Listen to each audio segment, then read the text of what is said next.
بسم الله الرحمن الرحيم.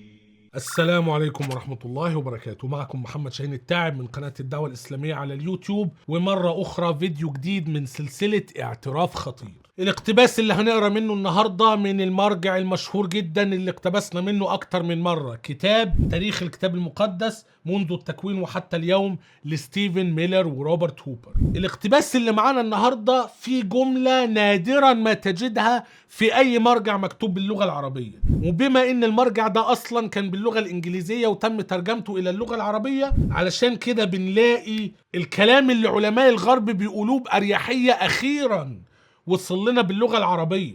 في الصفحة رقم 221 بيتكلم عن الاختلافات الكثيرة جدا اللي موجودة ما بين مخطوطات العهد الجديد المختلفة. احنا اتكلمنا عن الموضوع ده كتير كتير كتير كتير.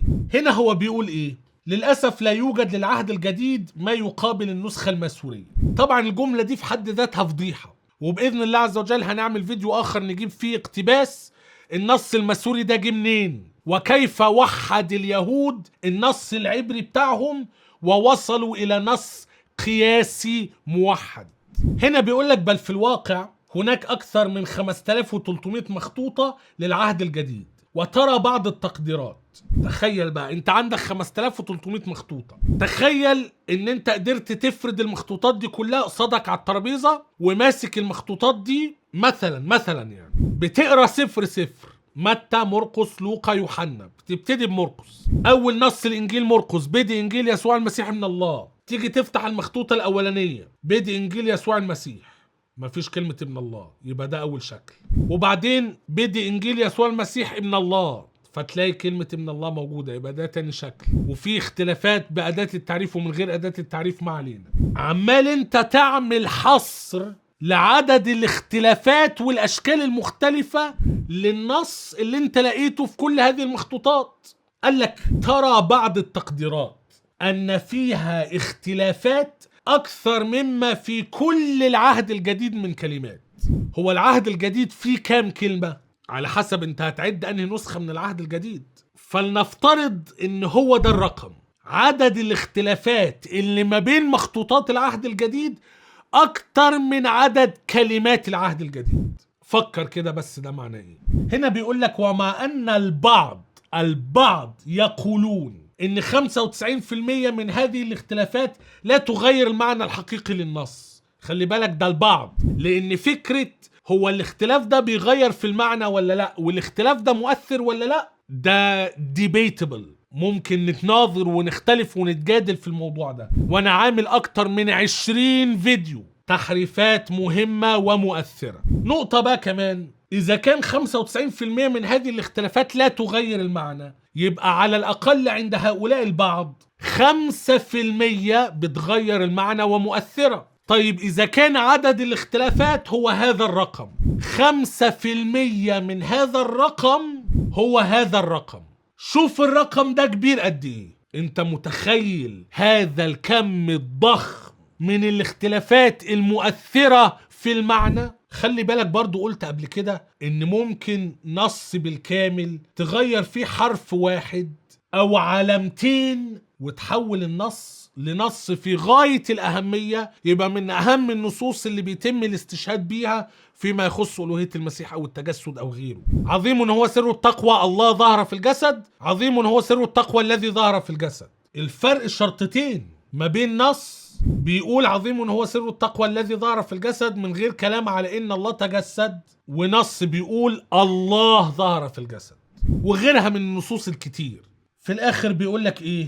فقد توجب على العلماء ان يغربلوا هذه المخطوطات ليحددوا اكثرها احتمالا في ان يكون دقيقا. يعني ايه؟ يعني انت عندك 5300 مخطوطة، هم ال 5300 مخطوطة دول لا مؤاخذة يعني كلهم عليهم القيمة؟ لا، ده احنا هنمسك المخطوطات دي وهنغربل هذه المخطوطات ليحددوا أكثرها احتمالا في أن يكون دقيقا. فاحنا ال 5300 دول مش كلهم هنهتم بيهم، هنطلع منهم الاحتمال ان هم يكونوا دقيقين، ويقارنون بين هذه النسخ اللي احنا طلعناهم من ال 5300 عشان المسيحيين اللي واجعين دماغي احنا عندنا 5300 مخطوطة عليا ب 6000 ومش عارف مين. يا ابني الغالبية العظمى من المخطوطات دي ملهاش اي قيمة عند العلماء اصلا.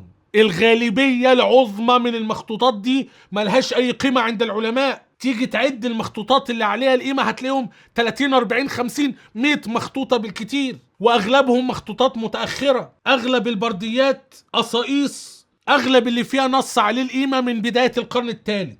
المخطوطات اللي عليها القيمة من القرن الرابع وانت طالع. يبقى اغلب المخطوطات عبارة عن برديات بداية القرن الثالث وانت طالع، مخطوطات من القرن الرابع وانت طالع لغاية بالكتير للقرن التاسع. هي دي المخطوطات اللي عليها القيمة. فبالتالي بيغربلوا هذه المخطوطات عشان يطلعوا منها أكثرها احتمالا في أن يكون دقيقا، أكثرها احتمالا. عملية بشرية. الكتاب المقدس كتاب بشري من بدايته وإلى نهايته. البشر هم اللي بيحددوا كل ده. طب على فكرة أنا شايف من رأيي إن المخطوطة دي احتمال إنها تبقى دقيقة أكتر من المخطوطة دي احتمال أكبر. لا، أنا ضد رأيك. المخطوطة دي احتمال إنها تبقى أدق من المخطوطة دي احتمال أكبر، وده كان بيحصل.